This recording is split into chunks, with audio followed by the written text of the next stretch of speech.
নারুতোর জীবন কাহিনী অনেক কষ্টকর।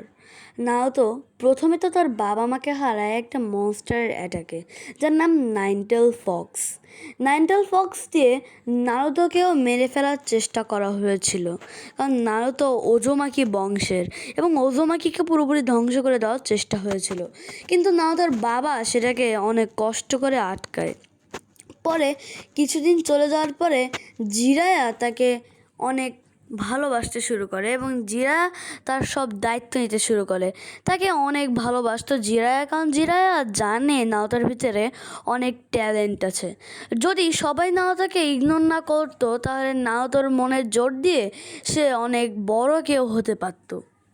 এখন জিরায়া নাওতাকে অনেক ভালোবাসে, তো নারুতো জিরায়াকে অনেক ভালোবাসে। পরে আস্তে আস্তে সে জিরায়াকেও হারিয়ে ফেললো একটা ব্যাটলে। এভাবেই তার একটা ফ্রেন্ড, যে তার মতো এই অবস্থা, সে একটা আকাতচুকি মেম্বারদের আক্রমণে নিহত হলো। সে খুবই ভেঙে পড়েছিল। আকাতচুকি হলো যারা একটা সংগঠনের নাম। আকাতচুকি মেম্বাররা এসে তার গাড়াকে মেরে ফেললো। গাড়ার স্যান্ড ভিলেজের কাজে মানে একটা ক্যাপ্টেনের মতো। তখন গাড়ার অবস্থা অনেক খারাপ।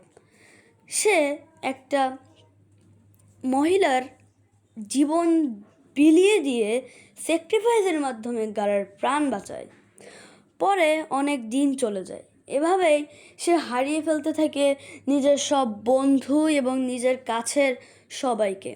যেমন সাসকে, তার সব থেকে প্রিয় বন্ধু, সেও তাদের ভিলেজকে ধোঁকা দিয়ে চলে যায় পাওয়ারের লোভে ওরোচিমারুর কাছে, যেও কিনা অনেক শক্তিশালী ছিল এবং সে মোটেও ভালো ছিল না।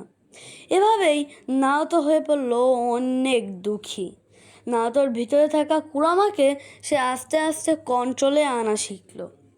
এভাবেই জিরিয়া তাকে অনেক কন্ট্রোলিং সিস্টেম শিখিয়ে দিল, যাতে সে কুরামাকে কন্ট্রোল করতে পারে। এভাবেই সে সেজ মোডকে আনলক করতে পারল এবং সে এই মোড দিয়ে সবাইকে মারতে শুরু করলো এবং শক্তিশালী হয়ে গেল যথেষ্ট। এরপরে অনেক দিন কেটে গেল। তারপরে জিরায়ার সাথে সে ট্রেনিংয়ে গেল, আরও কত কী।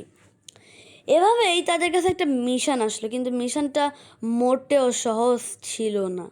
মিশনে তারা যায়, কিন্তু সেই মিশনে জিরায়া মারা যায়। জিরায়া যখন মারা যায়, না তো অনেক অনেক অনেক বেশি আপসেট হয়ে পড়ে। আজকের ভিডিওটা এই পর্যন্ত।